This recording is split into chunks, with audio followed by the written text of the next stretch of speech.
Joe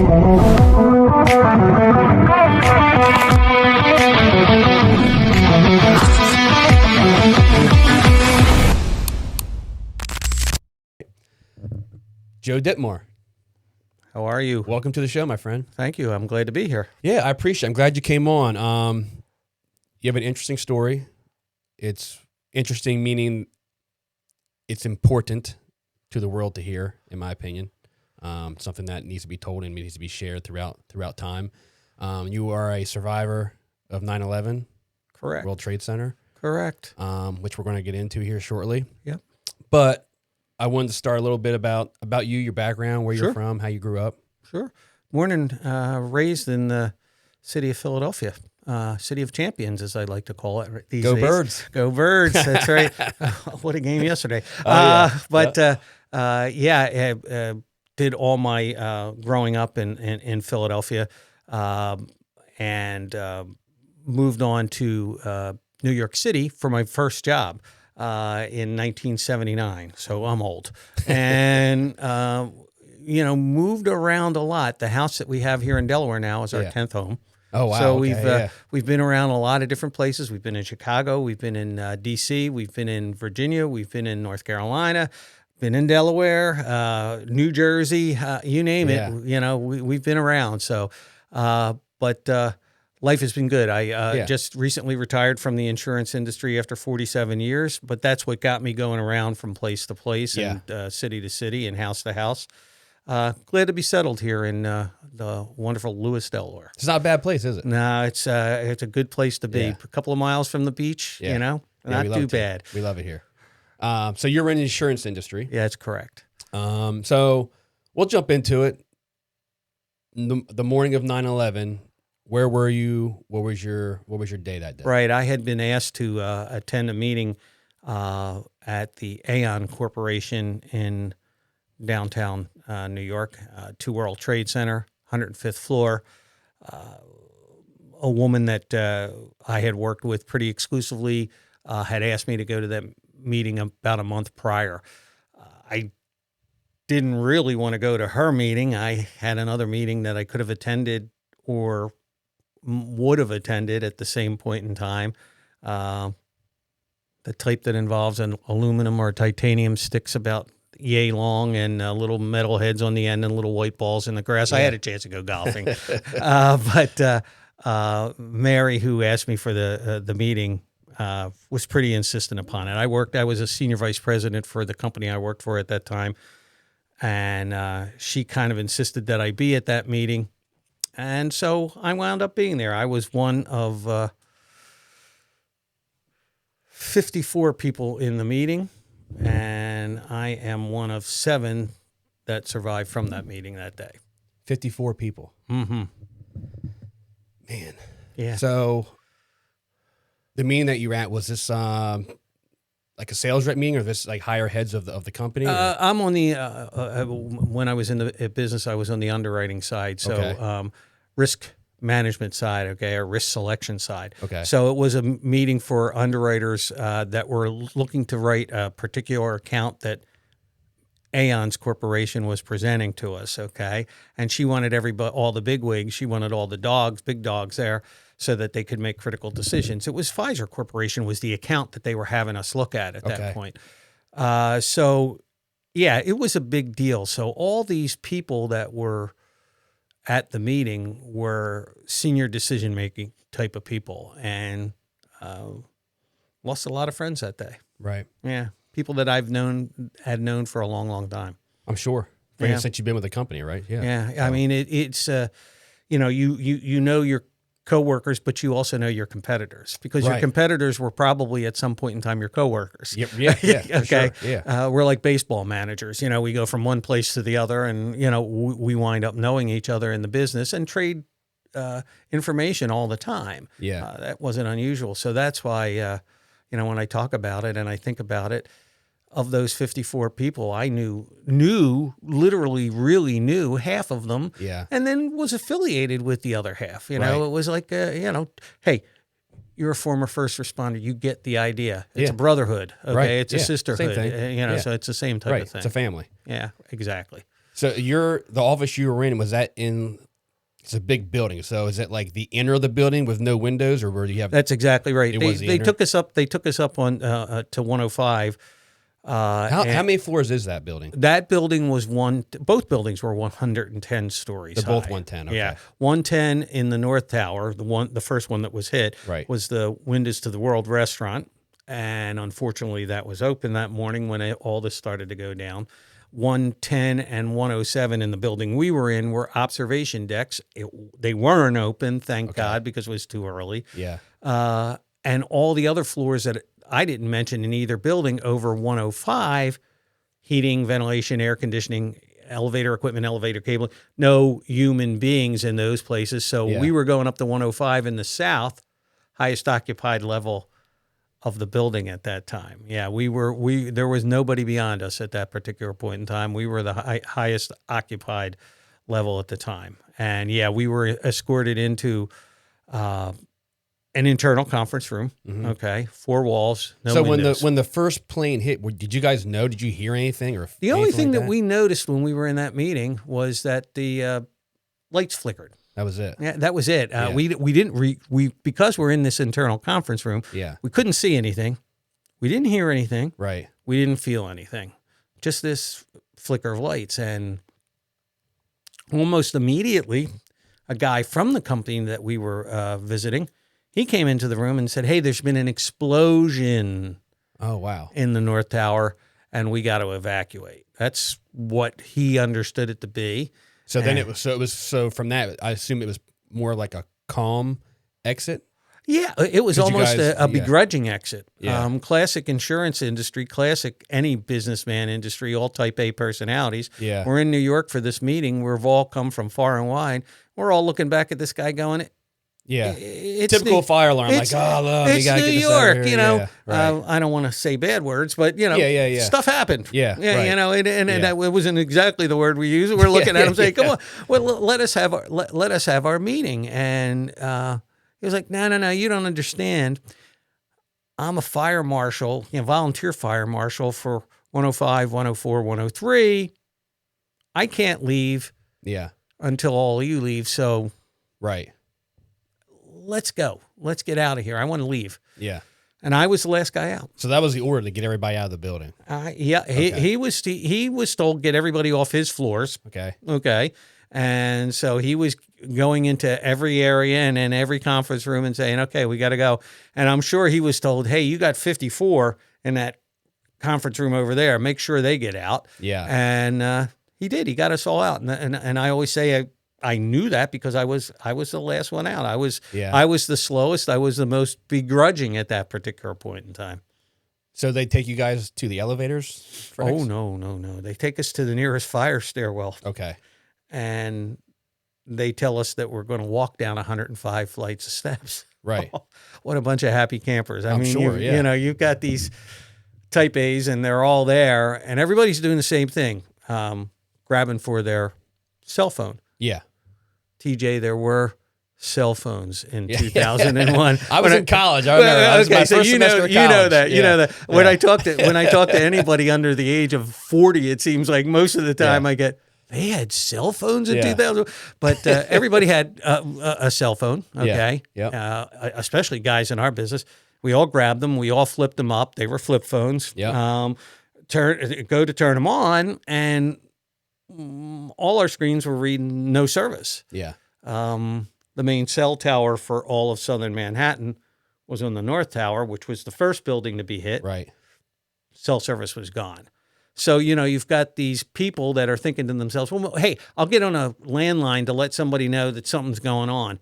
And you couldn't even use a landline at that point because everybody in New York's on the landlines now trying to call mom, dad, sister, it's all brother. tied up. Yeah, and everybody in the world's trying to call in. Yeah, I mean, on even those down landlines. here using cell phones, you weren't getting any reception. I mean, it was pretty wild. It was. There was no communication. No. So you got all of us going, oh, okay, now we got to go down 105 flights of steps. We were kind of ticked off. I mean, right, because you didn't know what was going on, really. Exactly. So, you in college knew more than you did what was going on in and out of those buildings than we did. Absolutely. Just no communication on anything. Nothing. We didn't know. All we knew was explosion North Tower. Let's go. Yeah. Let's move. Okay. And so we did what we were told. I mean, you know, Yeah. we certainly weren't happy about not having in the meeting, but we didn't have anybody that was idiots. Yeah, right. And everybody started to move on. So everybody started working their way down the stairs? Exactly. Yeah. And when we got down to the 90th floor, Yeah. was where the fire stairwell door was propped open, and everybody in our stairwell going out onto the 90th floor through that open door. And I should have known better. I'm in the fire insurance business, and I Right. know the rules of the road when there's an emergency and what Yeah. you should and shouldn't do. Okay. You're right. I followed everybody.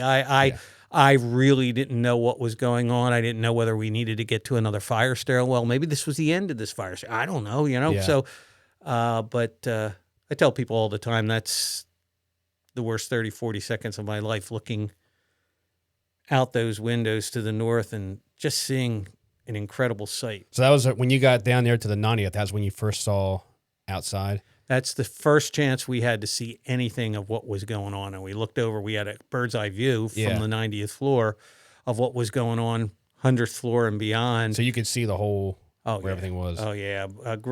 Huge black holes through the sides of the building. Could you tell what anything was, or was it just a hole? We could see pieces of the fuselage of a large plane Okay. lodged inside the building. We didn't know whether it was a big jet or... Yeah, you couldn't tell Yeah, what kind but of it was a plane. big plane. It wasn't Yeah. a little Piper Cub, you know? Right, yeah. So we knew that something had gone into that building. And I remember looking at that thinking to myself, it was a beautiful day in New York. It's like Yeah. the day that's here today. Yeah. And thinking to myself, how did that pilot not see the bill? How did he miss? And he didn't miss. He Right. did exactly what he was aiming to do. Yeah. Incredible sight. Awesome. Gruesome. Fire, smoke, these holes, huge black holes, and furniture and paper and people being pulled out of the building against their will. I mean, What was there conversation at this point with everyone you were with? Or is it just like kind of a panic, or? we're on the 90th floor. There were people screaming at the top of their lungs, Right. understandably. But they seemed to be frozen, whether they were frozen in fear or mesmerized by what Yeah. they were looking at. I don't know. There wasn't a hell of a lot of conversation. It was more either you were freaking out or you could kind of see the other people, the brains were cooking. Yeah. Okay. What's going on? What should we do? Yeah. You know, and that's what was happening with me as well. Yeah. You know, I'm sitting there saying, okay, this isn't good. Right. Whatever this isn't good. So is this the first point where you're like, you're worried now? Yeah, You're I'm worried concerned. something bad is Yeah. going on. Okay. Yeah. This isn't just a little something or other. This is a big something or other. Right. Yeah. Yeah. And so that's, you know, for me, the decision was simple. I wanted to go home. Yeah.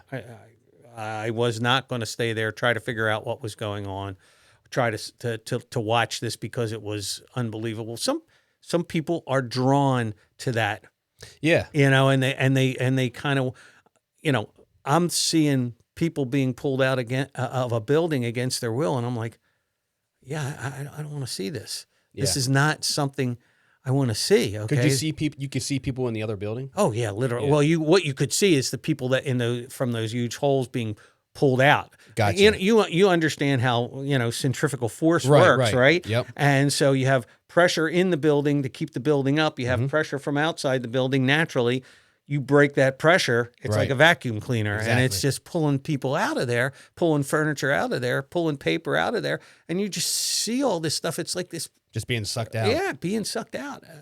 You know, I did not see what all of you saw, which were people who were forced to jump or die Right. or burn. I didn't see that. The people I saw were people who were being pulled out of the building against their will. But the pictures I saw afterwards of people who had a choice of either burning or jumping. Mm-hmm. Can't even imagine being in a situation like that. Absolutely unbelievable, the guts that it would have took to say, okay, this is what I'm going to do, because I know either way, my life is going to end. And I only hope that the people that decided to jump were dead before they even got close to the ground. Yeah. The scientists, the doctors all say they probably were, and they probably never really knew what occurred. Yeah. Okay. And I think that's a blessing for them, because, For sure. it's a brutal, brutal way to go. Yeah. Yeah. So from this point, you guys continued down with the stairs? Yeah, they made an announcement Okay. over the PA With more system. information? More detailed? Or? It was pretty undetailed, but logical. Yeah. What they said was the event had been contained to the North Tower. The South Tower was considered safe. We suggested if you work in the South Tower, you go back to your workstation. Oh, okay. If you are a visitor, Back to work. Back to work. And if you're a visitor, we suggest that you stay where you are until further notice. And if you feel you need to leave, please proceed with caution. TJ, your look on your face is exactly what I get every time I do this presentation and talk about this. Everybody's like, how in the hell do you stop an evacuation when a plane just went into a building next to you? So think about this. Who makes that decision? There's a person in charge of building security, guaranteed. And that's who makes down the at the lobby level. There's a cop on one side at this point. There's a firefighter on the other side, captain and captain, guaranteed. Okay. Right. And they're looking at this person and they're saying, it's raining concrete, steel, and bodies outside from the other building. You got 25,000 people in this building, maximally. That's how many could have been in there. Right. Okay. You can't put them on the street. What are you going to do with them? Where are you going to send them? And I'm sure that person and those first responders thought our building was okay. The electric's going, ventilation's going, elevators up and down. Yeah, stay put. Let's figure out what's going on until we know exactly what the circumstance is. Yeah. Because there was no one in that group who would have thought that in 18 minutes the same exact thing was going to happen to our building. Well, for sure, yeah. Yeah, I mean, I get it a lot, even from first responders who say, "Shit, why would they even say that?" And I say, I think it possibly made some pretty good sense at that point. And I'm not trying to Monday morning quarterback anything because I wasn't there. Because there's pros and cons to both things, right? Yep, absolutely. And you got to make a snap decision. And that was the decision that was made. Absolutely. Every day, somebody's got to make a critical decision in a critical situation, and they say punt or pass. And that's what happened at that moment. Now, me being the type of person that I am, you said you want to get the hell out. I'm getting out. Yeah, I was not standing around. So, out of your group, who decided to continue out with you, or anybody? There were a handful of us that continued. There were a handful of us that didn't continue. None of the people that were in the group that I was in were really workers there at that building. They were all visitors. Everybody was there as a visitor. Oh, okay. But there were some who thought, well, they're saying visitors stay put. We're safe. We're good. I had a guy right behind me who was going down with me. When I turned around, I almost knocked him over because I'm in such a darn hurry. Okay. And he looked at me and he put his hands on my shoulders. He said, "Where are you going?" I said, "I'm getting the heck out of here." "What are you going to do?" And he said, "Yeah, I'm going to do the same thing. But before I go, I'm going to go." And he pointed to the restroom. 2.5, 3 minute delay in his getting out, his leaving, his exiting, cost him his life that day. You had, per the experts, from the time you were told to evacuate, right?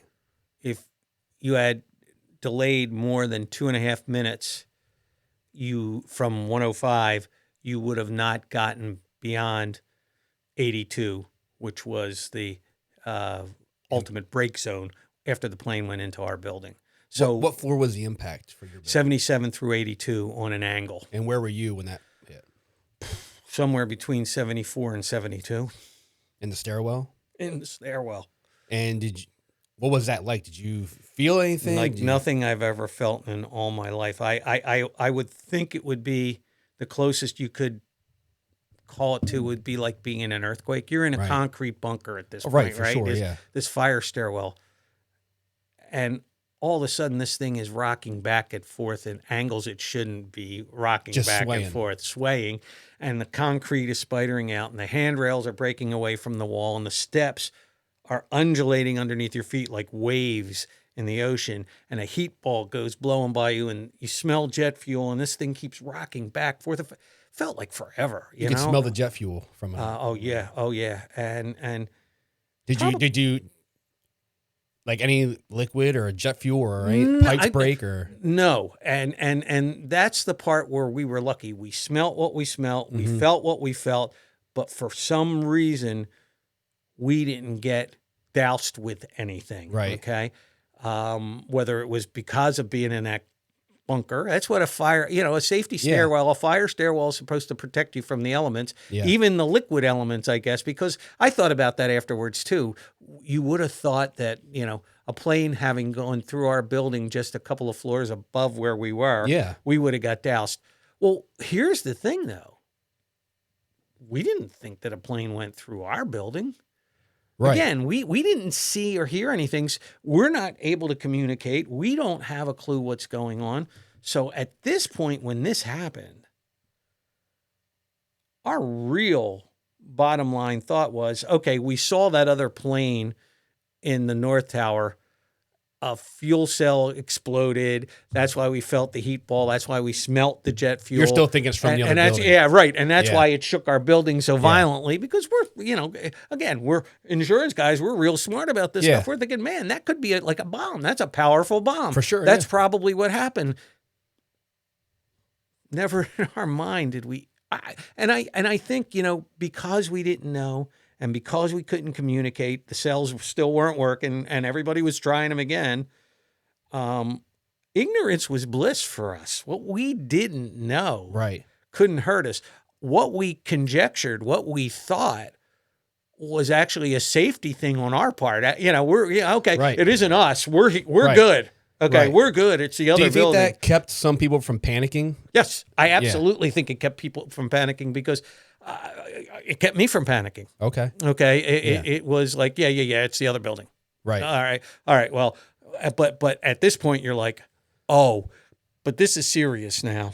After Okay. that incident. Yeah, this right. is serious now. We gotta go. Okay. Were more people pouring into the stairwells to get out at that point? Actually, at that point, there were. Now, Yeah. we came from 105, Right. highest occupied level of the building. We're the tail end. Okay. Yeah. We are the tail end. So people coming in at the time we're going by are latecomers. Okay. Most of their floors had already been evacuated. Right. What we saw a lot of, and because of where the positioning of where we were and when we were coming, were people that were coming off of crutches, coming out of a wheelchair, people with casts on their legs, casts on their arms, people that were hesitant to get into the fire stairwell because they Yeah. didn't know how they were going to get down. Were people helping them? Like someone's in a wheelchair. Did you Never see seen somebody? anything like it in all my life. I always tell people that in every black cloud, there's a silver lining. And we saw at that time the stuff that we would like to see in this country, in this world every day. Guys just like you and me, helping these people who needed help in any way they could, physically, emotionally, psychologically. Hey, we had guys that we were, guys like me were like, come on, we can do it. We can get down. I had a boss that was a smoker. He was really struggling.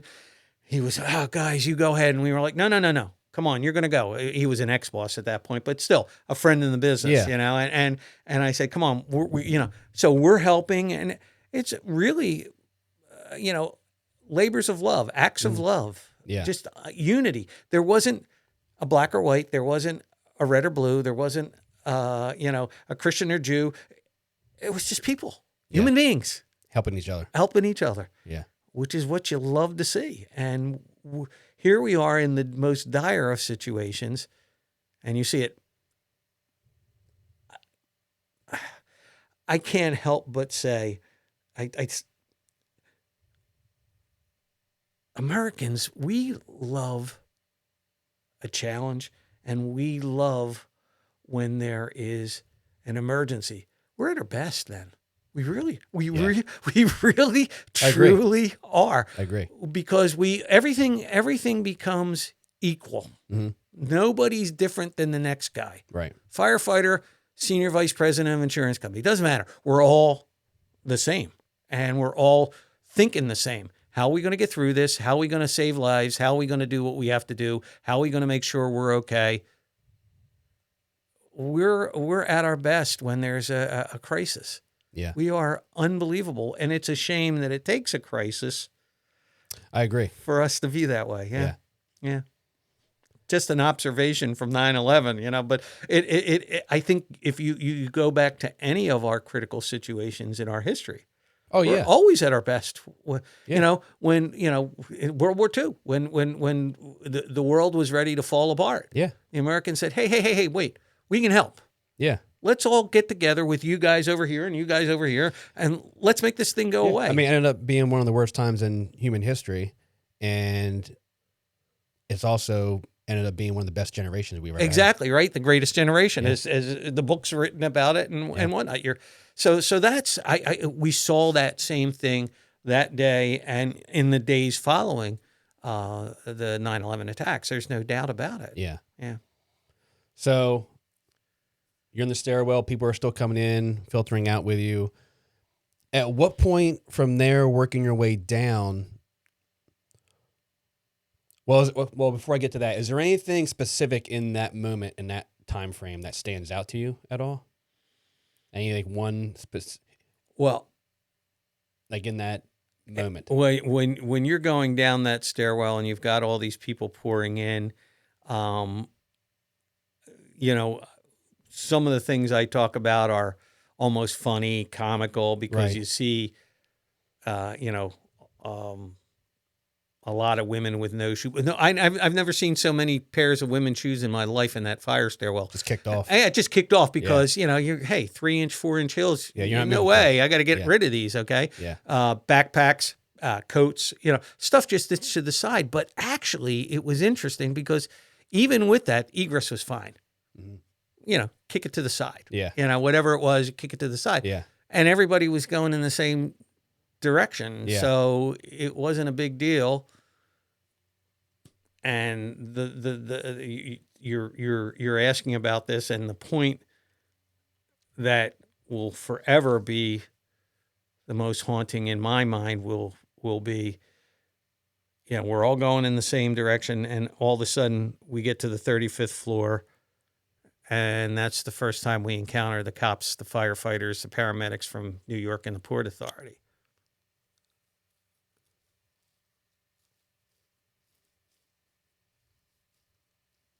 You can take your time. Just the looks in their eyes told the whole story. There were no words. Just the looks in their eyes. These people knew that they were going up these steps to try to fight a fire that they probably couldn't beat. And they knew they were going up those steps to try to save lives that they probably couldn't save. And they knew they were marching into the bowels of hell, and they knew that they were going up and probably never coming back. Yeah. That was Hey, listen, you did what you did. And I'll say it to you, I don't know how you could be that brave, how you could be that strong to do what you promised to do, to protect, to serve, to say. I could never do it. I could never do it. And I knew these people were going up and they weren't coming back. Man, I mean, they were just committed to getting people out, doing their job. They were doing their job.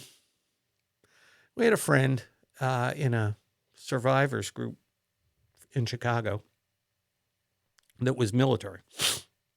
And he was at the Pentagon and he was a survivor. And I remember when we had one of our first group sessions, Ryan was a guy who never wanted to really be emotional about it and never really wanted to take any credit for what he did. He's just doing my job, man. I'm in the military. This is my job. I'm just doing my job. And I know the firefighters were like that. And I know the cops were like that. And I know the paramedics were like that. But man, that's a special breed of cat. That's a special group. Thank you. Well, with me and my profession, what I did and what I went through was my pleasure for sure. I mean, that was, you know, we're lucky to have people that are willing to be that way. We are so lucky. I don't know that we truly appreciate that. I think if, my son has a very dangerous job he works for an oil company and he works on pipelines and it's dangerous. Oh yeah, okay? They are. Yeah. I didn't have any problem with him taking that job, but if he had come to me and said he wanted to be a cop or a firefighter, I really think as a dad, I would have said, man, do you really want to do that? Do you really want to do that? But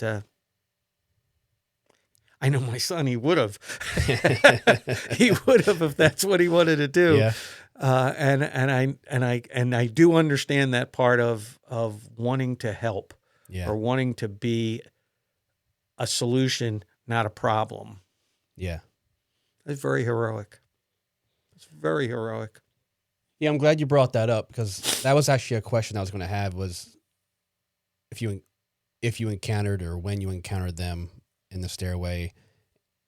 I wanted to ask you the looks in their eyes and their faces, but also did you have interaction with any of them? Was there any conversation? Or was it just fast moving? The folks that were going up while we were going down were pretty concentrated on. They're yanking boatloads of fire lines and equipment and whatnot, and I think because they knew that this was really a dramatically bad situation, their concentration level was on getting up. Let's go. Let's move because we heard a lot of that. Let's keep moving. Let's keep moving. They were focused on the task. Very much focused on the task. And there were some that were there saying, thus going down, keep moving. Don't stop. Keep moving. Keep moving. Keep moving. We need the stairwell. We need to keep moving. Keep moving. We need this space. We need this area, And I think, wow, man, just, so laser focused on what they were trying to get done. Yeah. Yeah. We didn't mess around. I mean, it became even that much more important to us. Okay. Yeah. Let's not get in their way. Let's keep rolling, Yeah. So at some point there's quite a bit of you in your office. Did you guys get split up coming down? How did? Sure. I mean, there were a couple of split up points where you had to make some decisions. The 90th floor, like we had talked about earlier, which stairwell you would some take? people stayed, some people didn't stay. Okay. You got down to the 76th floor, which was the sky lobby level in that building and the other building. They both were identical. Which was exactly that, actually a third lobby in the building where elevators would come on an express basis from the ground level to 76. And then 76 up, you would take another set of elevators that serviced everything through 110. Well, that 76 sky lobby level was a critical level because a lot of people decided they would go into that sky lobby level and take the elevators down to the first floor. It obviously would have been the fastest way to escape. Okay. I had to make that decision at 76. And something told me, no, critical situation, fire, maybe not in our building, doesn't really matter. Something's going on. Something's not right. You shouldn't use the elevator. Leave the elevator for the first responders. Yeah. Get back in the stairwell. I made that decision to get back in the stairwell. Obviously, one of the best decisions I ever made in what's still my life, because that plane, like I mentioned, went through our building between 77 and 83. So the people on that sky lobby level were killed instantly. And the elevators that were there the cabling was cut, so they plummeted. Brakes were gone, so they plummeted from there to the first level, and Yeah. it wasn't a good ending for anybody there. And so, yeah, that was a level where I think I can't ever tell for sure, but of the 54 people in the meeting we were in, only 7 survived. And I would think that a significant portion of the people that didn't make it out were at that sky lobby level, thinking that they could take the elevator down Yeah. and get down. So you're working your way down, you're passing the first responders, and then I would imagine the next event would be getting out to the lobby. Yeah, And absolutely. working your way out. How was that? Absolutely. If you'd ever been to the World Trade Center, at the lobby level, they had these arching glass windows that were a little bit bigger than anything above that. And you look out those windows, you see what looked to me like the vestiges of war: crumbled concrete, Yeah. twisted steel, big giant red markings on the ground. You knew what the red markings on the ground were. And you're like, whoa, what in the name of God is going on? There was like this haze. It was hanging above us, okay? Yeah. I guess smoke or dust or whatever from the plummeting elevators and from the stuff that was going on. And you didn't have a whole lot of time to think, because the cops, the firefighters that were there are at that point saying, hey, you got to get out of here, and you can't leave on the ground level. You got to go underground because it's raining concrete, steel, and bodies outside. So they did. They made sure we got down the elevators or escalators. Pardon me. Well, at what point did you know? Did you know your building was hit? At what point did you know your building was hit? When you got out? We had no clue our building was hit until we got out. We made this traverse through the sub level or the concourse Subway. level underneath the two buildings. We got up to the ground level. We got across the street in front of St. Paul's Chapel. Every uniform is there screaming at us, run, don't stop, don't stop. And you do. You stop, you turn around, you look at this. And that was the first chance we had to see that there was something in both buildings.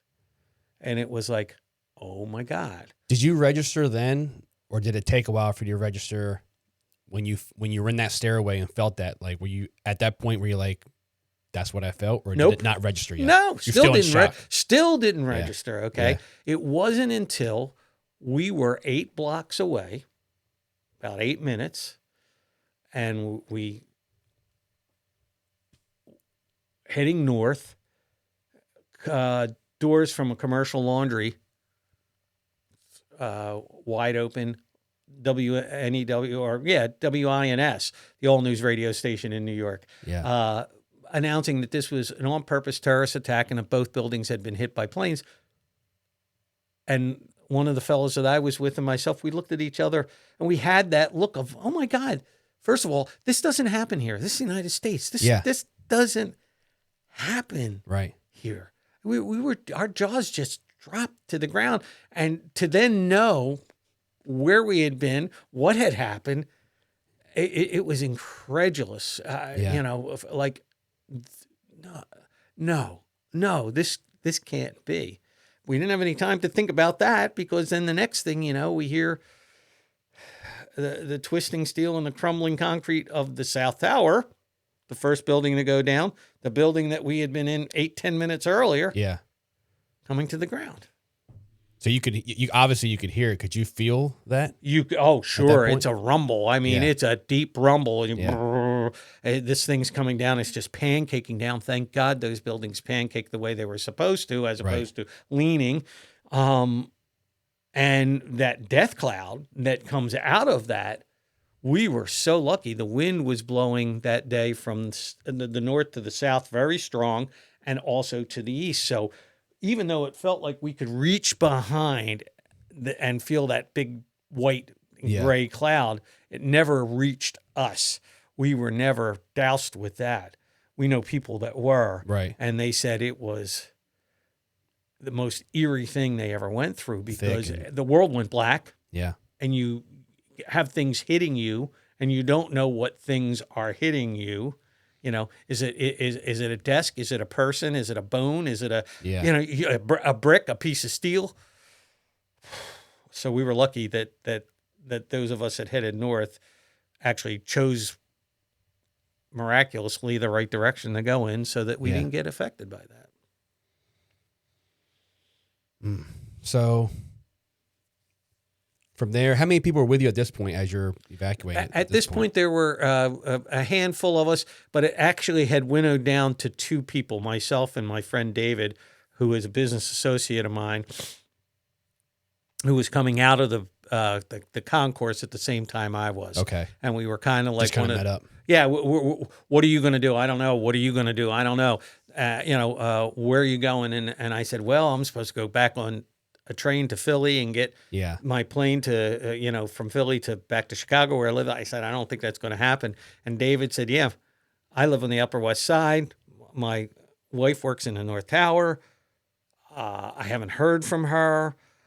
I want to make sure she's okay. I want to head up home. Why don't you come with me? That was the decision we're making at that point. And he said, I said, yeah, it sounds great. Where do you live? And he said, 110th Upper West. I said, wow, long way to walk. And he says, you got a better idea? And I said, no. I said, you're right, David. I don't have a better idea. Yeah. Let's go. I mean, and it was those moments of levity in an god awful day. Yeah, keep you going. They keep you going. Yeah. Like, yeah, no kidding. Yeah.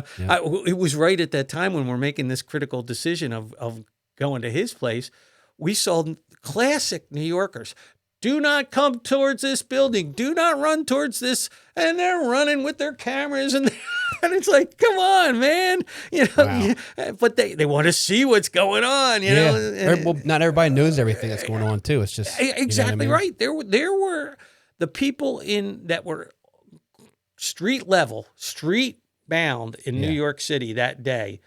We didn't have headsets on our heads the whole time. We didn't have things that were flashing to us immediately what was going on. There was no Twitter. There was no X. There was no, there wasn't any of this. Right. So nobody really knew what was going on there. It became a TV event and a radio event for everybody else.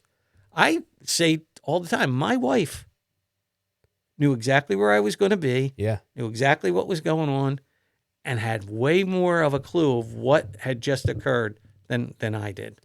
Is there anything during that time, like when you're making your way through the streets, that like you see people doing these things, like running with phones or running with cameras or whatever it may be? Sure. Is there anything that you think back and stands out that's like, wow, or like, holy shit, or like that's odd or anything like that? Well, I mean, I personally thought running towards the fire as opposed to running away from the fire was pretty wild. Okay. I'm thinking, that's true. Yeah, I want to get out and you're coming at it. Okay. True, I'm not sure, if I would, I think, listen, hey, we're doing a podcast, right? We're doing, a communications format that's now popular in the world. Right. Well, back then everybody had cameras on their shoulders, Yeah.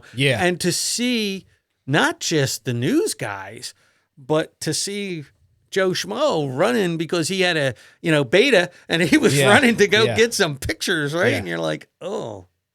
Yeah, that's different from back then. Whereas Whereas like now you see people running with phones, it's like normal. Like everybody's running with phones. Yeah, exactly. Yeah. These guys are, it's not like they have these little tiny things. They got these the shoulder mounted like VHS on their tapes shoulders, and stuff. and they're going, we're going to get the picture, right? Yeah. I mean, photographers that were at almost the base of the buildings when the buildings began to collapse that knew what was going on. There are some unbelievably terrific pictures of the moment, but I think to myself now after the fact, what in the hell were you doing there? Yeah. But again, it's that draw. Some people are drawn to the fire. Yeah. And wow, that to me was one of the things David and I were like, have fun, guys. We're going, you know. We're not hanging around here. And there was a lot of street rumor mongering. Yeah. We were being invaded. They were parachuting in.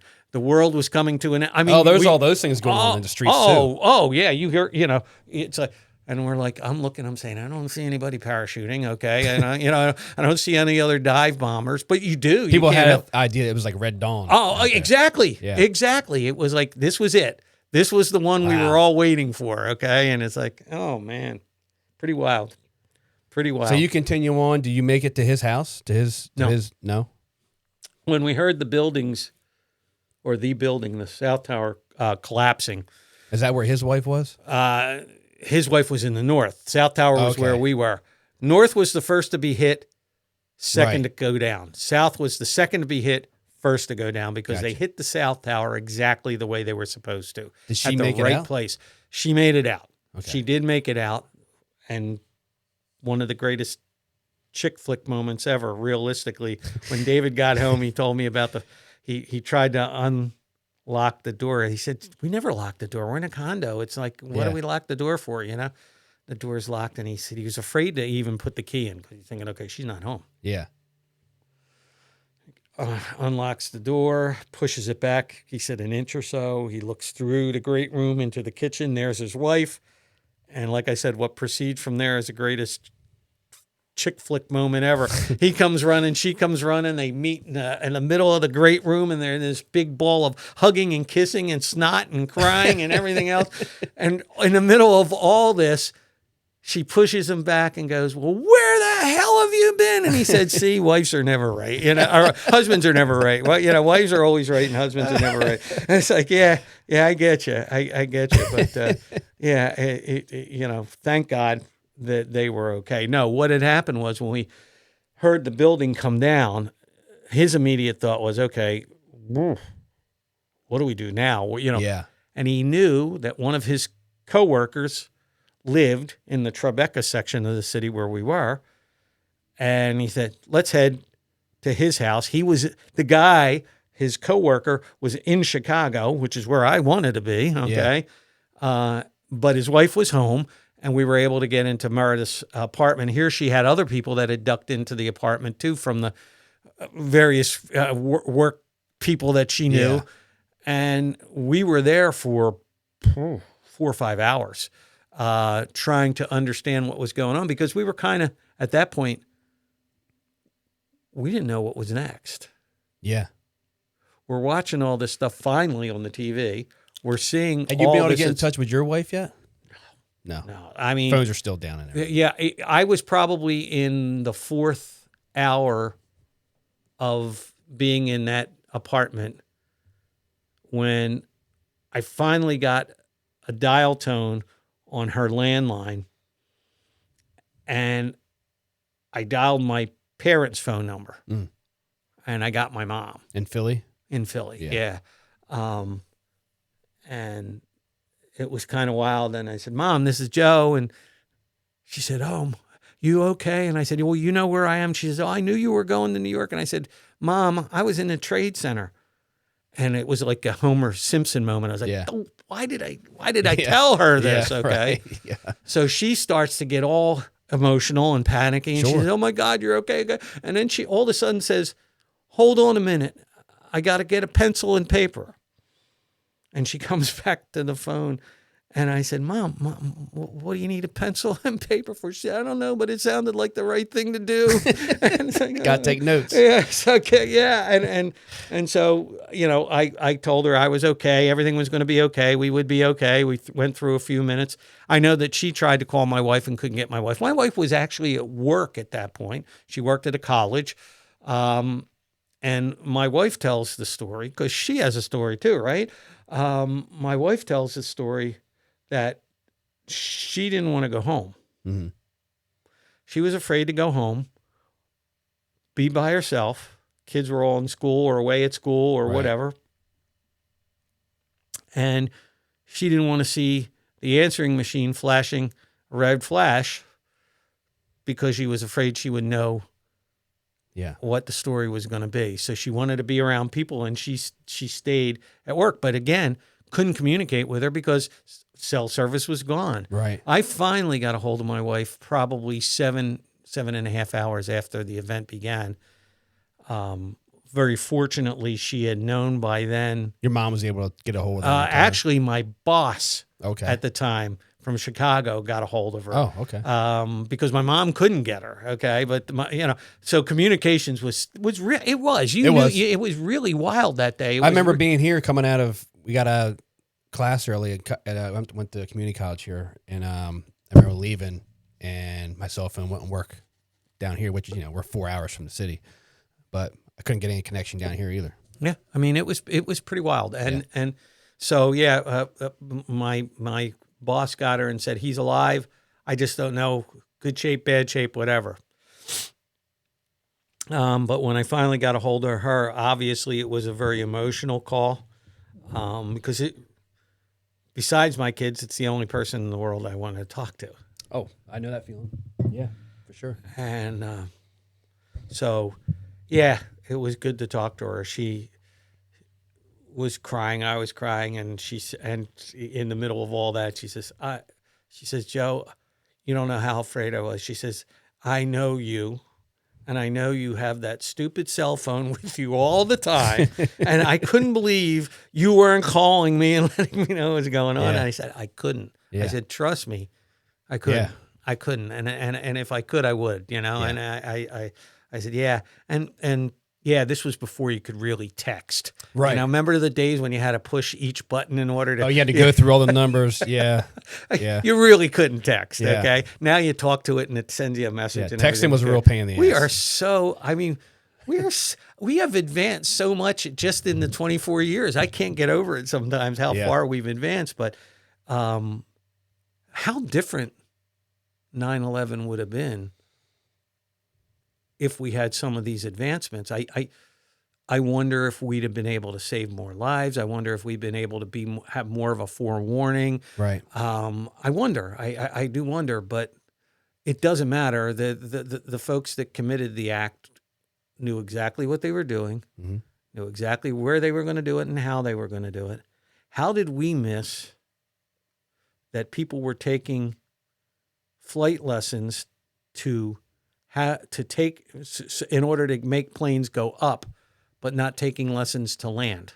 Yeah. What did we miss? None of this caught on anybody. How did? But hey, a flight instructor who's saying, "Hey, you want to pay me to learn how to take off? Great, I'll show you how to take off. No problem. Yeah. Don't you want to know how to land? No, not really important. Yeah. All right, cost you this much. Yeah, exactly. Yeah. And go back and think about that. But it's like what we talked about, the announcement earlier. Yeah. Why would you make that announcement? Well, it was logical at the time. Right. There wasn't this vision, and I think part of it was because of something that in my presentations or speeches I talk about a lot. We had this expectation that this would never happen here. Right. Because it hadn't.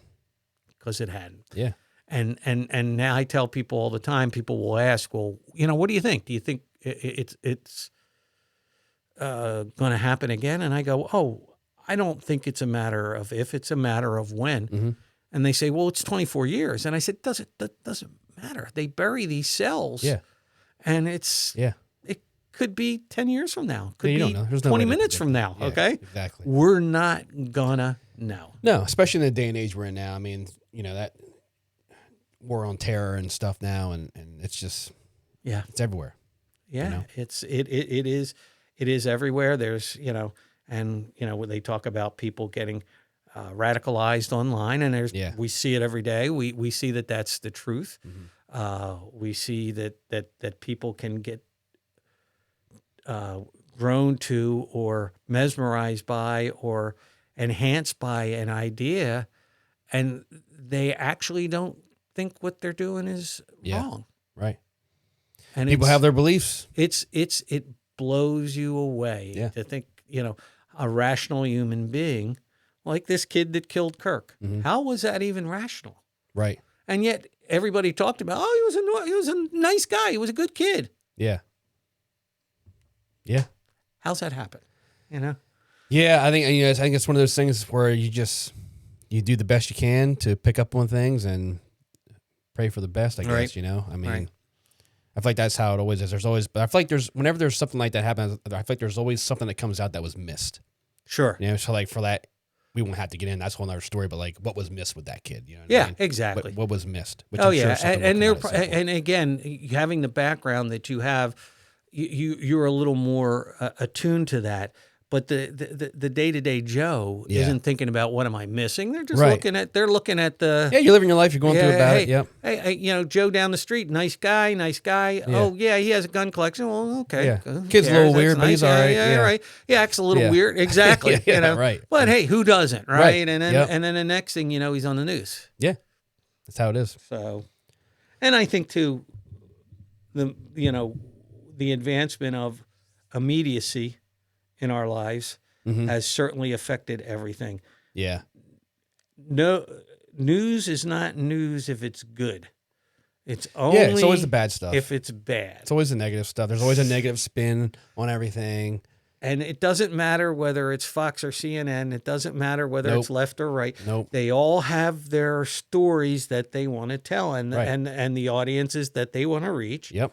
And they're going to tell it how they want to tell it. And it's just, okay, so where do I get the real deal, right? Yep. Where do I get the real deal? Yeah. Maybe your podcast. Maybe. Your podcast. Well, that's what gets we're us the trying to real do deal. here. We're trying to get, something right. out here for everybody to help everybody. That's right. That's exactly right. I would like to know from that point, how'd you get out of the city? Like, how long did it take you to get home? Yeah, we were really, really lucky. Yeah. Amtrak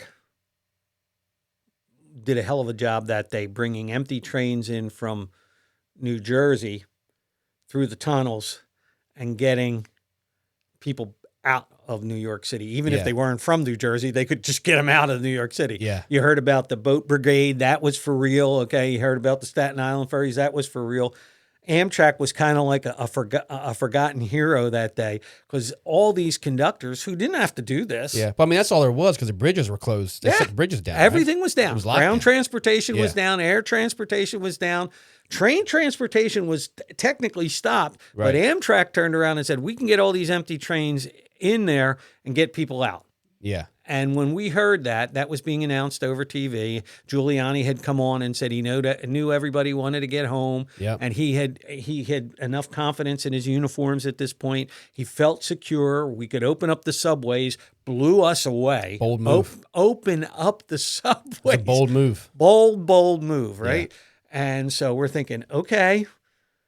And David and I were going to head. We're going. We're going to get on the subway. We're going to go north. But Yeah. when we got to 32nd Street, Amtrak, Penn Station, we had heard that Amtrak was bringing these empty trains in, and David knew and I knew. I just want to get out of there, Yeah. even if it was just back to Philly, just Yeah. to get back there. Yeah. I wanted to get out. Even just to get you over to Hoboken. To get you out of the It city. didn't matter, right? Yeah, just get out of away there. from the city. Off the Exactly island, right. Yeah.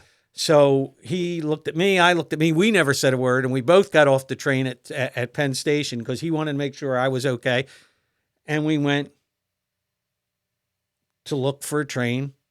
I had to get back to Philadelphia because I had a rental car in Philly, and Yeah. I was still thinking about I was going to take that rental car back to the airport and take my plane back to Chicago. Yeah. Little did I know that wasn't going to happen for a week, okay? And so here we are. We look like two tourists, and we're walking through the train station, and this woman from Amtrak, she looks at me, looks at Dave, points just her fingers at us, and where you going, honey? And I said, I need to get to Philadelphia. She said, great, there's a train down here about to take off. And I reached inside my suit pocket jacket because I had a return ticket, right? Yeah. A round trip ticket. She looked at me and she said, are you fucking kidding me? We're not collecting tickets today, sweetie. And I was like, wow, some things never change in New York. Some things are always the same, you know? Yeah. But yeah, I mean, so I got down. So they were just loading people on. Like, They where are you were going? as fast Pack it as they in now. could get out. Yeah. Well, I actually live in North Jersey. Doesn't matter. Get out of here. Yeah. Just you Get- want to be stuck yeah. here, or do you want to Wherever go this over is there? going, get there and figure it out from there. Figure it out from there. Yeah. That's exactly. And they were figuring out. Bus companies were figuring out, okay, we could get people here and we could get people there. Yeah. Well, they won't let you drive. Well, they'll let us drive if we get a cop or we get a this or Yeah. there were all kinds of things going on that we're never really going to know about. Okay. Right, yeah, for sure. Because in the heat of the moment, in the aftermath of this, life couldn't just absolutely stop. Right. Life had to go on. We talk about during COVID how life absolutely stopped. Life didn't absolutely stop. Yeah. There was a lot of stuff going on during COVID that people never got credit for. Okay. Yeah. So anyhow, the same thing here. Yeah. And you're on this train just packed with people. Sitting and standing. And it's 80 minutes to Philly from Penn Station to 30th Street in Philly. And you would think there would be a lot of chatter. It's quiet. No words, quiet as quiet. There were no words to say. It was just, we were all in shock. We all were in shock. What in the name of God is going on? Yeah, so I got down to 30th Street. Got to the rental car, knew by this point that I couldn't go fly. So I had a choice. I could either try to drive back to Aurora, the suburb of Chicago where I lived at that time, which is like a 14-hour drive, or the decision that I did make, which was to go up and stay with my mom and dad in the house that I grew up in as a kid in Northeast Philly. It was the right decision to make at that point because I don't think mentally, psychologically, even physically, it would have been too smart for me to try to drive. No, a you car had a lot for going 14 on. hours. Physically, I mean, especially like you haven't had an adrenaline dump yet, really. I mean, you had a lot going on. There was you needed time to ultimately decompress. Yeah, you do. And I did. I got back to my parents' house. My mom is there, just like classic mom. She waiting on the steps for me, and she comes down. She gives me a big hug, patting my bald head and whispering in my ear, "My baby, my baby." And I didn't have the heart to remind her that I was the oldest one. But my mom did for me at that moment and that day what she continues to do for me to this life. God bless her at 92. She helped me and she loved me. Yep. And boy, if there was ever a moment where you needed your mother's love, that was a moment. And it's just like you said, it was finally that moment where I was able to go, Yeah, just dump it. let the air out. Yeah. And I got into the house, tried to watch the TV in the living room, fell asleep, passed out, literally passed out on the floor. And at about 2 a.m, I feel this kick in my side, and I rub my eyes, push my glasses back. I look up, my father, God rest his soul, he's hovering over me, and he's like, "Why aren't you ever going to go to bed?" And I thought, oh, God, I'm 17 again, right? I mean, the heck is going on? But I did what he told me. I went up, got a few hours of sleep. Yeah. But I did want to get home. I really wanted to get home. So I got up early the next morning, called my office, let them know that I wasn't going to be in. And it was a good thing because some of the people in that office still thought that I was dead. Oh. They still thought that I was dead. There was the company that was hosting our specific meeting. They had 3 floors of that building. Yeah. So they had started to list people that they knew got out with the assumption of if your name was not on the list, you were gone. And so that list was being compiled routinely, and it was including the visitors that were there. And at that point, my name was not on the list as somebody that had got out. So the assumption was that I was dead. Hadn't communicated with hardly anyone at that particular point in time. Right. And so as my wife said, you were on the dead list. I said, yeah, well, I was actually on the not alive list because they weren't listing dead Right. people. They were listing alive people, and yeah, kind of a freaky moment to think about that. 2 days after the event, a gentleman from that company called me, and he was kind of like barking at me saying, why didn't you call us and let us know that and I said, whoa, wait. The last thing that any of us that got out Yeah. were thinking about was calling you to let us know that we were okay. Yeah. But he had who wanted that task to try to find out who was dead and who was alive? Oh, yeah, Okay? yeah. So he's freaking out. He's under the gun. He's trying to figure out. So he's just as emotional as everybody else. Yeah, I mean, he's was, got a hard job right now. Exactly. That's pretty Exactly. tough. So, forgiveness was easy on that one, but For it sure. was kind of weird. Like, man, you weren't the guy I was thinking about calling. Okay. Yeah. It wasn't you. Yeah. And he was right. He said, no, you're right. But God, I'm glad because it turned around. He was like, God, I'm glad you're okay. Now I got you on the list of okay. I said, yep. Thank you. Yeah. Yeah. Yeah. I imagine that wasn't a good job to have. No, the company Aon lost just under 400 people that day, just in that building. Well, that was one of my questions I was going to have for you. Like your company, right? Like, it's a lot of souls. And I'm sure it's a big company, but how does a company rebuild from that? How do they recover from that? Not just, emotionally, but as far as workforce. The two big insurance organizations that were affected that day, Aon and Marsh, had to rebuild. Yeah. And they did a couple of things that were very like a total smart. rebuild. Total rebuild because their New York offices were gone. Right. Or close to gone. So they literally had to find new workers. But at the same point in time, they very much embraced the event, provided people that survived with the psychological help and physical help that they needed, embraced the people that lost somebody by bringing them into that family and giving them the aid and assistance that they needed and the continued paychecks and it was absolutely unbelievable what these corporations did. But the smartest thing they did after that was they also decided that no matter where we have an office, no matter what state, we're never going to have more than 100 people in the office. We're not going to have 300, 400, 500 people in an office because we can't have this happen to us again. Wow. To lose so many critical people on one day. Yeah. And it sounds kind of hard, but they had to do that. They had to make that decision. Yeah. We can't do this.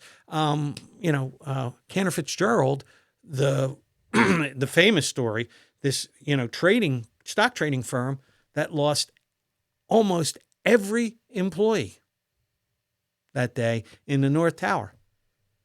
That company could have crumbled. And thank God for the goodness of leadership that didn't lose their lives that day. They were able to rebuild that firm too. But the guy who ran that firm almost lost his mind because he was so shook about the fact that he didn't go to work that day and all his people did and all his people died. And this just was killing him.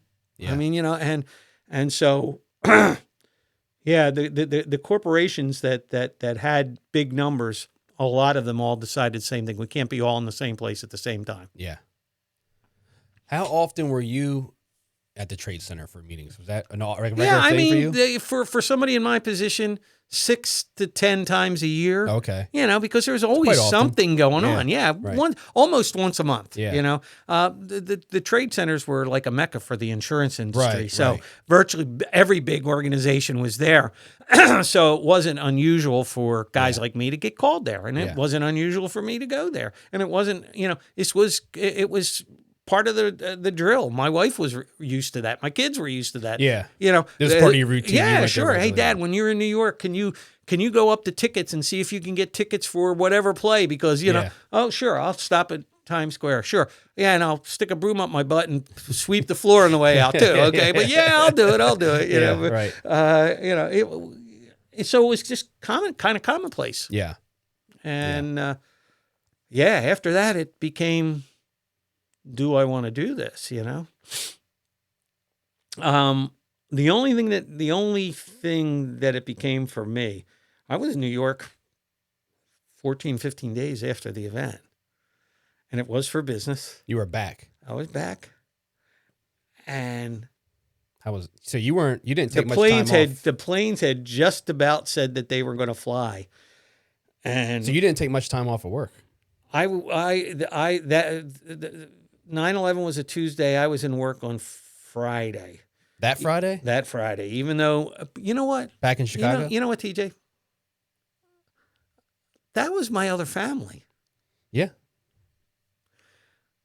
I could tell my wife and I could tell my kids so much, and there was a level of appreciation that only a family can give you. But then your work family, who gets it. I get it. I wanted to go back to work the next day. I just physically couldn't. Get back I totally get it. Get back on the bike, you know. I'll never remember. My boss finally called me at one point on that Wednesday, and he said, A, you know, clearly you weren't coming to work here anyhow. B, don't come in this week. Take off. I don't want to see you. Okay. Yeah. You need to take your time. You need to, relax, do whatever. That Thursday, I'm back in Aurora, Illinois, picking up dog poop in the backyard because I don't have anything else to do. Yeah. And I don't want to watch TV, and I don't want to watch any of this because I've lived it. I don't need to watch what's going on. I said, I gotta go. I gotta go with my peeps. I gotta be back. There was a training session that I was supposed to be giving at CNA on Friday morning, and I said, I'll go back for that. That's good. It'll be a good way to break the ice. Go in. Insurance training. I got into that classroom. There was about 60, 70 CNA employees in this classroom at the building. And I started to do my spiel, and I'm looking at these people, and they're looking at me like they're not paying one bit of attention to what I'm saying. So I said, so you guys just right in the middle of my sentence, I said, so you knew what happened to me, right? Yeah. And I get this, yeah. And I said, I assume you want to hear what this was like. And it was like, yeah.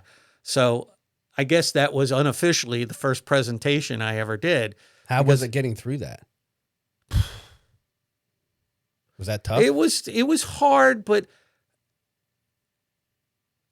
I know it's hard for you to believe that I like to talk. Talking is a catharsis, man. Yes. Talking is therapy. Yes. And so there was part of it that felt good. The night of the event, when I went down to Philadelphia and I was sitting on the front steps of my parents' house and my cell phone rings, and it's the news station in Chicago who had found out where I was, and they wanted to, and it was a friend who called and said, how are you doing? And I said, you don't want to know how I'm doing. I'm a news story. And she laughed and she said, well, yeah, that would be kind of nice if you would come on air with us. And I said, sure. So that night I started, and I thank God for that, because I do think that if I didn't have the ability to talk about this and the ability to relay it over and over again, I tell people like yourself all the time, you think I'm doing you a favor for your podcast, but you're doing me a favor. That every chance that those of us that survive a situation like this have a chance to talk about it, it's just a little bit more of the scab on the wound and a little bit closer to healing. You never get by it.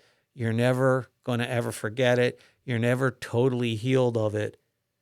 Dr. Phil, who I met in the aftermath of all this, he said, it's like your shadow and it'll follow you wherever you go. And he was absolutely right. It is. But you have to manage it. Yes. And this as well as I do. You have, if you didn't do your presentations, if you didn't do the things that you're doing, right? Yeah. I wouldn't be where I am. You'd be in the booby hat somewhere. Yeah. No. And so it's what survivors do. Yeah, I think it's important when people are ready to share their stories. I think it's helpful, not just for everyone else, but even more so for the individual. to get that load off, And it doesn't. I hate to say, people say, "Well, does it get easier?" And I don't like to say it gets easier. You get a little more comfortable. It does not get easier. It does not go away. It is Yeah. not easier. Like I said, it's the shadow that follows you wherever you go. And guys like yourself, guys like myself, we have to find ways to manage this. Yeah. And we have. Yeah. We have. We found a way to manage it. I have friends that survived that day, regular insurance laymen, not first responders, not people that were really affected, just normal guys. And they haven't managed this. Yeah. And it's really affected their lives. And that's very, very sad. I'm sure you have the same circumstance. Yeah. People I know, people that, I've invited on here, they're just not ready, not there, or don't want to. And that's fine. It's their right, Yeah. You have to be in the right place to do that. I'm the kind of person where it's like, if it's hard and uncomfortable, I'm probably just going to make myself do it and see if it works. And if it doesn't work, I don't have to do it again. Yeah, that's exactly right. That's exactly right. We're very simpatico when it comes to that, because the survivors group that we were able to put together in Chicago, because believe it or not, there were plenty of people in Chicago that were directly affected by the Trade Center or the Pentagon or whatever. We got together as a group, and it became our VFW. Okay, it became our American Legion. It became whatever we needed, a place where people could go to talk about it. I talked about my friend earlier who was in the military and was just doing my job. And he had his moment. And it was at one of our meetings when he finally said, "You know what, you guys are right. I got to talk about this because this is killing me, man. Yeah. This is just killing me." And I said, "Well, let's talk about it.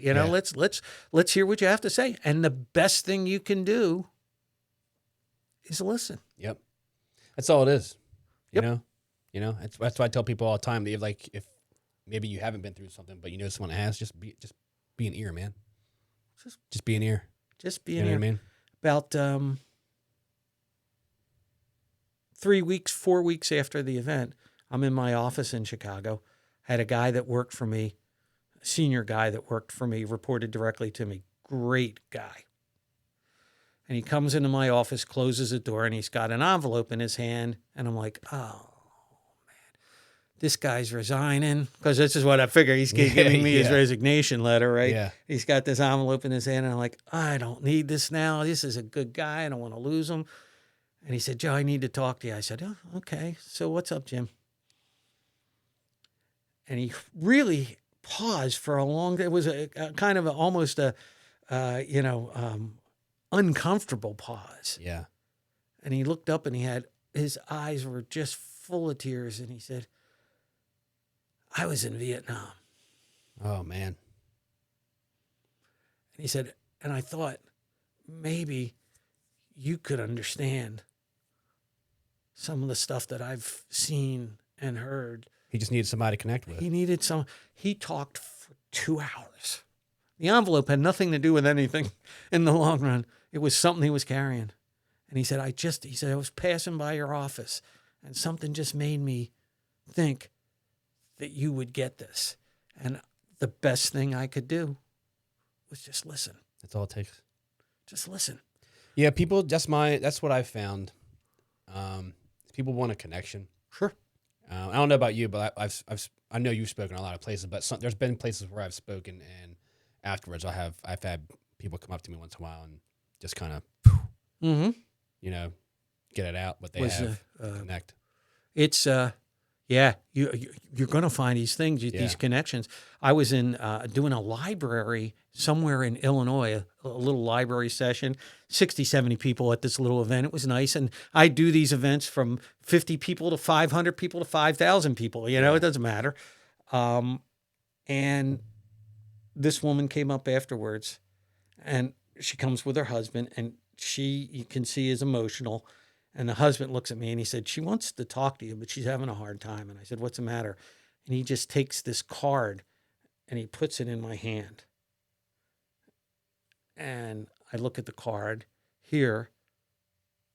This was her brother. and he was a New York firefighter who was killed that day. And here we are in who the hell knows Illinois, Yeah. and we've got this direct connection. And she just wanted to talk about how much she missed her brother and how brave her brother must have been. And you're like, wow. Yeah. You just listen. Yeah. That's all you got to You do. just listen, and you hug a lot. Yep. Yeah. You shake a lot of hands. Yep. You pat a lot of backs. Yep. And it is kind of nice to talk to you, TJ, because you are somebody that goes through the same thing. And it is something that you have to get comfortable with. Yes. And that's my thing is like, I started out because it was a way for me to say, I'm not going to let this beat me. You know what I mean? Like, I'm going to own this situation. Yep. And I'm going to control it. It's not going to control me or my life or how I go about my day. That's kind of how it started for me. Yep. You know? And that's still the way I look at it. Sure. You know? I feel like if I put it on the back burner, like, oh, even if I'm like, oh, you know, I'm good, I don't need to talk about it anymore, I feel like I have a duty. I have a lot of people, including my own family, that will say things like, my oldest daughter, one of the most brilliant people you could ever meet. I don't probably say that to her directly enough, but she's a scientist, and she can say and understand things that are just beyond my capabilities. Yeah. But because she's a black and white person, all scientists are black and white. Yes. Okay. Yes. She, on occasion, has said to me, Dad, you know, it's time to get through this. You got to get past it. Yeah. And you said this earlier. Yeah. You don't get past this. You don't get past it. You never get past this. It's there forever. Yeah. Okay. You just got to find a way to manage it. Yeah. That's how I am. It's just managing it, you know? Sometimes you got to switch things up a little bit, switch them up a little bit. But I'm sure just like me, you have your moments. yeah. I can be right in the middle of a presentation. Yeah. And it just all comes to. But in my presentations, I let that happen Yeah. because that does make a connection with the people you're addressing at that Yeah, point. I feel the same way. I don't try to suppress it. I just let it go. Just a few weeks, on 9/11 a few weeks ago, they had the little ceremony that they have up on Minus Conaway Road. There's a family there that lost a son as a firefighter up there. Yeah. And so I was at the event, and there was a survivor there that talked, and right in the middle of it, he just broke down and started to cry. And it was a beautiful moment because after a few seconds of him being very emotional and really trying to get himself together, everybody that was there, the couple hundred people that were there, all stood up and just clapped. Yeah. And that's what he needed. Yeah. That's what he needed at that moment, you know? And it really helped him. But at the same point in time, he was glad to have us because he was able to tell a story that was hard for him to tell, but he knew he had to tell it. So, yeah. I went up to him afterwards and I said, brother, I don't find many people that I can say this to, but I can actually relate to what you're going through. And he looked at me and I said, well, I was on 105 on the South Tower. And he went, oh, okay. Yeah. Okay. He said, oh my God. So then it was 10 minutes of, oh, what did you do? And what did you do? And how did you do? Then you become like, best buddies forever. Yeah. So Yeah. It's a bonding thing. it absolutely is. I've had experiences like that. It's a bonding thing. Yep. It's unique. And it's moments like that kind of bring a little bit of light to it. Sure. You know what I mean? It makes it a little more, I don't know, lighthearted, maybe, I guess you could say, maybe. Also makes you feel like you're doing something that's doing somebody some good. Yeah. If you reach, I say to my wife all the time, if I can reach one in a presentation, I don't care whether it's 5 or 5,000. If I can reach one, it's a good day. Yep. It's a good day because this story needs to continue. Think about this. You have family? You have kids? Right. Okay. Weren't alive. They need to know this story. Yeah. And some of the best audiences I get the chance to talk to are those that weren't even born on 9/11 because this is just something in a book for them. Yeah. That's something I think about, where we are now you look, sometimes I wonder, have people that were here then, right, whether they were my age or your age at that time, have people forgotten about that day, number one? And number two, those of us that weren't there because they weren't alive yet, do they really understand the magnitude of that day and what that did for America? I think it's a fair question, and I think it's fair to assume that there's been some forgetting and there's been some. It's very typical for us in life to put bad stuff in the back burner, put bad stuff in the back of our minds. Yeah. But my presentations almost always confirm to me that nobody's really ever forgotten. Right. They still get it. You're on Minas Conaway Road in Lewis, Delaware on 9/11, and 300 people show up for a ceremony. People haven't forgotten. They may choose different ways to remember. Me, I'm out there. You're out there. Yeah. I mean, it's on our shoulders. It's on our sleeves. Yeah. It's on the shirts we wear. Some people aren't like that, but I really do believe. I tell people all the time, take the test. And they'll say, what do you mean take the test? I said, okay, when you're riding up Route 1 the next time and you got all these cars, instead of worrying about this guy who's passing you and you don't understand why he's being such a jerk or whatever, just look at the cars. Just do me a favor and look at the cars. I said, look at the back of the cars. See how many of those cars have an American flag on them, have some kind of something on them. I said, people actually haven't forgotten. They just choose to do it in a different way. And I believe that. I really believe that in my heart. I because I've seen and gone around too much to think otherwise. We're 24 years into this. Yeah. Had it not been for COVID, I probably would have been doing up to 100 presentations a year. COVID slowed that all down, and it's starting to rebuild. But when you're still 24 years later doing 30, 40, 50 presentations a year all over the country for all different groups, that's not because people have forgotten. It's because people haven't forgotten. Right. And so it does my heart and soul good. I believe the 9/11 survivors that are out there that are talking, and there aren't many of us, we have an obligation to tell the story. 3,000 people lost their voices, so we need to be their voices. Right. 3,000 people lost their lives, so we need to be their spirits. We have to represent them, and we have to let those in our generation, not just in our generations, but in the generations after us, know that this was for real, this has happened, and we have to do everything within our power to try to not let it happen again. Whatever it takes, whatever we need to do, because this isn't good. We need to make sure this doesn't happen again. Yeah. What's one thing that you would want listeners to take away from your story? Exactly what you were just talking about. And that is the whole concept of always remembering and never forgetting. We're about to lose some of the longest survivors of the Holocaust. Mm-hmm. And it's going to be a sad moment when there isn't any anymore. We're starting to lose our veterans from World War II and their ability to tell the story. And it does bring an end to some of that history. So for while we have it, we have to be able to do this, and we have to beg people, try not to let history repeat itself, and make sure that these people that lost their lives didn't lose their lives in vain. Always remember this. Never forget this. It's my catchphrase. It's the thing that I say all the time, and people say, what do you want the takeaway to be? Always remember and never forget. That's the takeaway. I like it. I agree with you.